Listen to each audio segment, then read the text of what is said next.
বা এরকম ঘুরিয়ে বলা যায় যে ফোকাস দূরত্ব বক্রতা ব্যাসার্ধের অর্ধেক। এটাকে তুমি জুম করলে তাহলে যেটা খুব কাছে অবস্থান রয়েছে, ওই জন্য এটা কিভাবে লেখা হয় না, আমরা ডিএফ সমান 2 গুণিতক ও এফ, এটা সমান করতে হবে, এটার সঙ্গে এটা সমান করতে হবে। যদি হয় তাহলে এই কোণটার সঙ্গে এই কোণটা কি হবে?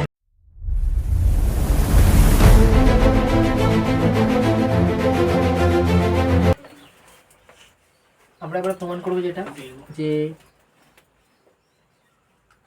উপাক্ষীয় রশ্মির ক্ষেত্রে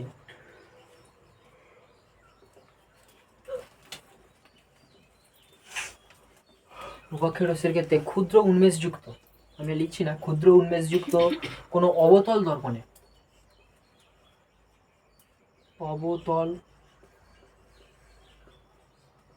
দর্পণের বক্রতা ব্যাসার্ধ সমান ফোকাস দূরত্বের দ্বিগুণ, বা এভাবে বলতে পারি তার বক্রতা ব্যাসার্ধ ফোকাস দূরত্বের দ্বিগুণের সঙ্গে সমান।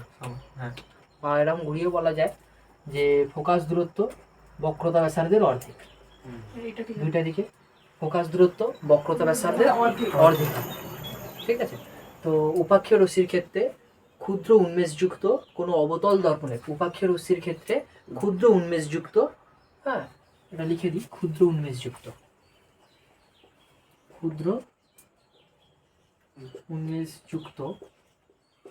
কোনো যদি অবতল দর্পণের ক্ষেত্রে আরটা কি বক্রতা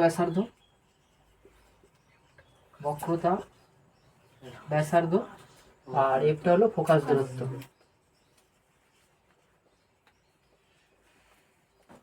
ঠিক আছে, মানে বক্রতা ব্যাসার্ধ সমান 2 গুণিতক ফোকাস দূরত্ব, এটা আমাকে প্রমাণ করতে হবে। তো কিভাবে করছি একটু দেখে নাও। এই হলো অবতল দর্পণ, এই হলো প্রধান অক্ষ, ধরে নাও এই অবতল দর্পণ, এই হলো প্রধান অক্ষ, আর এটা কি মেরু। তাহলে প্রধান অক্ষ লিখে দিচ্ছি, প্রধান অক্ষ, আর এটাকে কি বলা হচ্ছে? মেরু বলা হচ্ছে, ঠিক আছে? আচ্ছা, এই অবতল যে দর্পণটা নিয়েছি এটা ক্ষুদ্র উন্মেষযুক্ত মানে আমি এই যে দর্পণটা নিয়েছি তার কেন্দ্র আগে লিখি, এটা সি, এটা হলো ফোকাস এফ নিয়েছি, আর এটাকে ও নিচ্ছি, ঠিক আছে? মেরুটাকে আমি ও নিচ্ছি। তো আমি কি বললাম, এটা ক্ষুদ্র উন্মেষযুক্ত মানে কি, এখান থেকে এখানের যে দূরত্বটা খুব ছোট হবে, এটা হলো রৈখিক উন্মেষ। এবং এই যদি এই বরাবর যদি যে কোণটা আঁকবো সেই কোণটা, মানে এইটার কথা বলছি, এটাকে বলে কৌণিক উন্মেষ, এটাও খুব ছোট। স্বাভাবিকভাবেই এটা যদি খুব ছোট হয়, তাহলে এই কোণটাও অনেক ছোট হবে, তাই না? আর তুই যতটা এটা বাড়াবি তত তো কোণটা বাড়বে।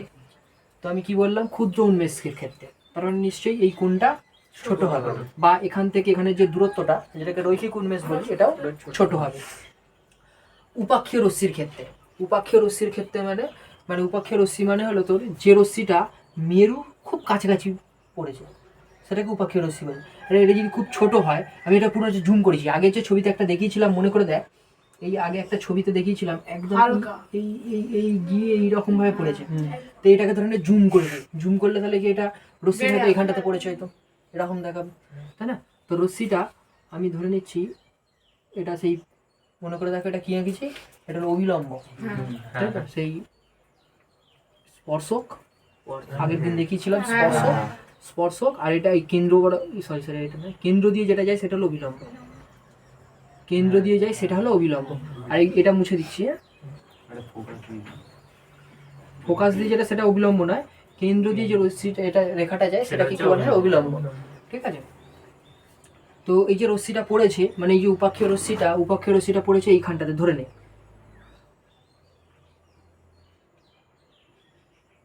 ঠিক আছে? উপাক্ষীয় রশ্মিটা পড়েছে এখানে, রশ্মিটা এসেছে এই যে প্রধান অক্ষের আছে, প্রধান অক্ষের সমান্তরালে একটা রশ্মি এসেছে, প্রধান অক্ষের সমান্তরালে যদি রশ্মি আসে তাহলে কোথা দিয়ে নির্গত হয়? ফোকাস দিয়ে নির্গত হয়। ফোকাস দিয়ে গেলে প্রধান অক্ষের সমান্তরালে, আর প্রধান অক্ষের সমান্তরালে এলে সেটা কোথা দিয়ে নির্গত হয়? ফোকাস দিয়ে নির্গত হয়, তাই তো? আগের দিন এটা করানো হয়েছিল। আমি ধরে নিচ্ছি এটা থিটা কোণে আপতিত হয়েছে, তাহলে প্রতিফলিত হবে কত কোণে? থিটা কোণে প্রতিফলিত হবে, ঠিক তো? কারো সমস্যা আছে? নেই তো? আচ্ছা, তাহলে আমি প্রথম থেকে একবার বলছি কি করলাম। এই একটা আমরা অবতল দর্পণ নিয়েছি, এই অবতল দর্পণটা নিয়েছি ক্ষুদ্র উন্মেষযুক্ত। ক্ষুদ্র উন্মেষযুক্ত মানে এখান থেকে এতটুকু ছোট, একদম ছোট, কিন্তু বোঝানোর সুবিধার্থে মানে এই দর্পণটা হয়তো এইটুখানি, দর্পণটা এইটুখানি, এবার তুই এইটুখানি তুই দেওয়ার দর্পণই দেখতে পাচ্ছিস না, সেটাকে কি করেছি জুম করে বড় করে দিয়েছি, তাই তো? বড় করতে এরকম দেখতে লাগছে, ধরে নাও, ঠিক আছে? তো এই যে উপাক্ষের রশ্মিটা পড়েছে সেটা মেরুর একদম কাছে পড়েছে, মানে জুম করতে এটা অনেকটা দূরে দেখতে পাচ্ছি আমরা, ওকে? তো এই হলো একটা উপাক্ষীয় রশ্মি। এই রশ্মিটা এসেছে কি বরাবর না প্রধানকের সমান্তরাল, দেখতে পাচ্ছি না উপাক্ষের। আরে ভাই, যখন একদম রশ্মিটা যদি এইটা খুব ছোট হয় তাহলে এটা এসে যে পড়ছে এটা প্রধানকের সমান্তরালই হবে, প্রায় সমান্তরাল, তাই না? এটা প্রায় সমান্তরাল হবে না? তুই দেখ না, একদম তো গা ঘেঁষে পুরো এটা পড়ছে, তাহলে গা ঘেঁষে যদি রশ্মিটা পড়ে তাহলে প্রায় সমান্তরালে দিয়ে পড়বে, ঠিক তো? তাহলে এই রশ্মিটা হলো প্রায় সমান্তরালে এসেছে। আর আমরা জানি কোনো রশ্মি সমান্তরালে এলে সেটা যায় কোথা দিয়ে যায়? ফোকাস দিয়ে যায়, ঠিক আছে? তাহলে রশ্মিটা সমান্তরালে এসে ফোকাস দিয়ে গেছে, থিটা কোণে আপতিত হয়েছে, গেছে কত কোণে? থিটা কোণে প্রতিফলিত হয়েছে, ওকে? আচ্ছা, এবারে তোরা বল এইটার সঙ্গে এটা সমান্তরাল আর এটা ছেদক, তাহলে লক্ষ্য কর এটা হলো জেড, জেড না? তাহলে এই রেখা দুটো সমান্তরাল রেখা, এটা যদি হয় এইটার সঙ্গে এটা কি কোণ হয়? একান্তর কোণ হয়। আর এটার সঙ্গে এটা সমান্তরাল হলে একান্তর কোণ দুটো কি হয়? সমান হয়। তাহলে এই যে জেড যদি হয় তাহলে এইটাও কি হবে?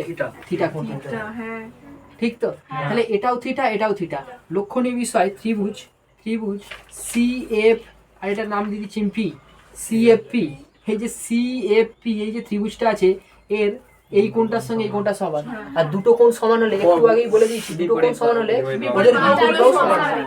কোন ত্রিভুজের দুটি কোণ সমান হলে ওই কোণের বিপরীত বাহুগুলো কি হয়? সমান হয়। তাহলে এই ত্রিভুজের এই দুটো কোণ যদি সমান তাহলে এর বিপরীত বাহু কোনটা? পিএফ, আর এর বিপরীত বাহু কোনটা? সিএফ, এরা সমান। এবারে তোরা বল এইটা তো খুব কাছাকাছি অবস্থান করছে, মানে এইটা একদম কাছে, একদম কাছে অবস্থান করছে। যদি একদম কাছে অবস্থান করে, পিএম মানেই ওএফ, মানে প্রায় সমান, একই জিনিস তো, খুব কাছে, খুব কাছে অবস্থান করছে। ওই জন্য এটা কিভাবে লেখা হয় না, আমরা পিএফটাকে লিখি, এই পিএফটাকে লিখি প্রায় সমান। তো সমানটা একটু ঢেউ খেলিয়ে দিই, প্রায় সমান কার সঙ্গে সমান? এফ ওর সঙ্গে সমান, বা ওএফ এর সঙ্গে সমান। ওএফ লিখছি, ওএফ এর সঙ্গে সমান। তাহলে কি বললাম? পিএফটা ওএফ এর সঙ্গে প্রায় সমান। কেন সমান? কারণ এটা খুব ক্ষুদ্র উদ্মেষযুক্ত, তাহলে এটা একদম কাছাকাছি অবস্থান করছে, মানে এটা একদম কাছে এইখানটাতে অবস্থান করছে, তাহলে প্রায় সমান, ওকে? তাহলে পিএফ এর সঙ্গে কি ওএফ সমান হবে? তাহলে পিএফ এর সঙ্গে ওএফ প্রায় সমান, তাহলে আমি পিএফ সমান সিএফ, তো পিএফ এর জায়গায় আমরা ওএফ বসিয়ে দিতে পারি। তো পিএফ এর জায়গায় যদি ওএফ বসিয়ে দিই তাহলে ওএফ সমান সিএফ লেখা যায়। তার মানে ওএফ মানে এইটা, তার মানে এটার সঙ্গে এটা সমান। এবারে বল আর সমান তো সিও, ঠিক তো? আর মানে এই পুরোটা তো বক্রতা ব্যাসার্ধ, আর সমান তো সিও। আচ্ছা, সিও মানে এই পুরোটা, তো সিও কে আমি লিখতে পারি সিএফ প্লাস এফ, তাই তো? আচ্ছা, সিএফ মানেই তো এ পড়ে, সিএফ মানেই তো এফ সমান, তাহলে সিএফ এর জায়গায় আমি এফ লিখতে পারি প্লাস এফ সমান 2 এফ। আচ্ছা, এফ মানে তো বক্রতা ব্যাসার্ধ, এই ফোকাস দূরত্ব মানে এফ, তাই তো? তাহলে 2 * এফ, তাহলে আমার প্রমাণ হয়ে গেল আর সমান 2। সমস্যা আছে? নেই তো? আর বইটা একবার দেখো না। সমস্যা আমরা যেটা করছি সেটা হলো উত্তল দর্পণ। উত্তল দর্পণের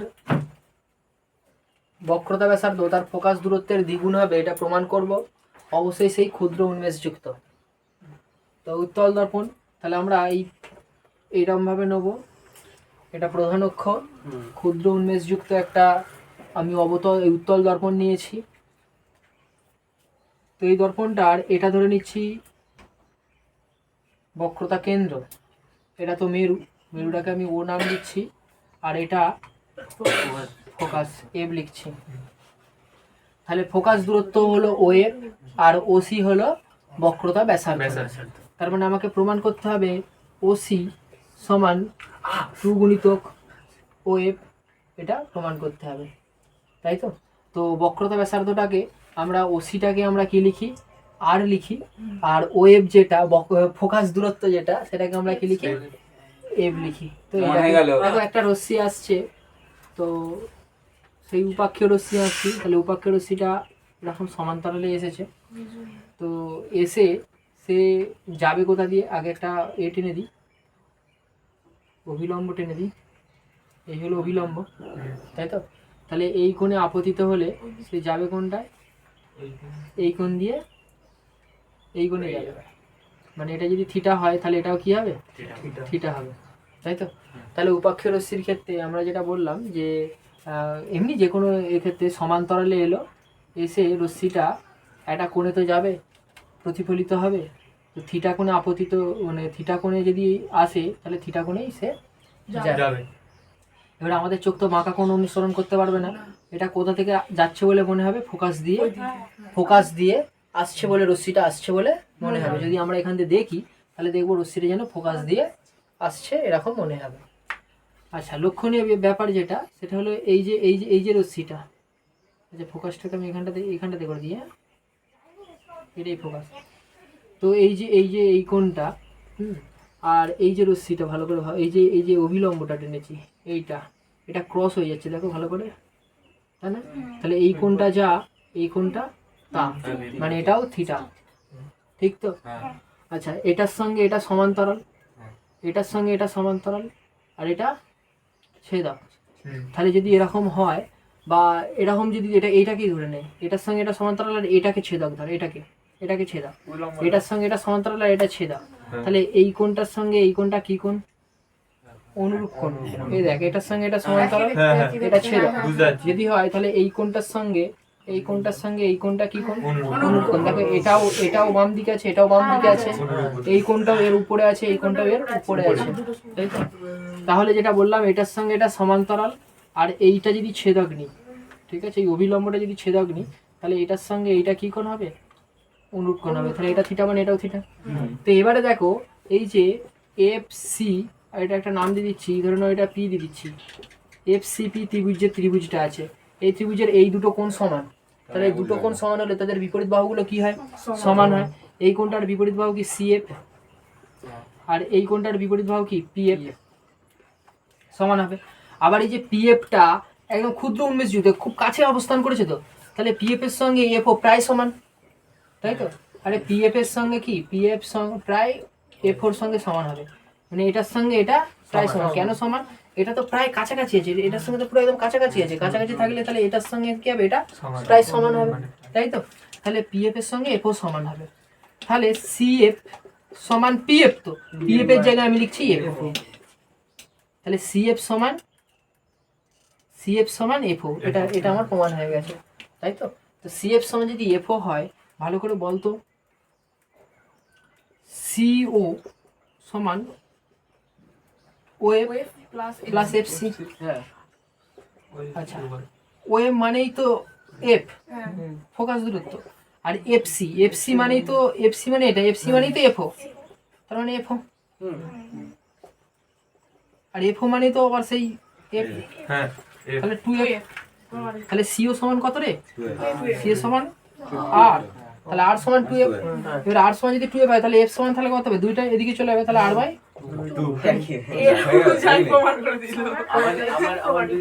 2।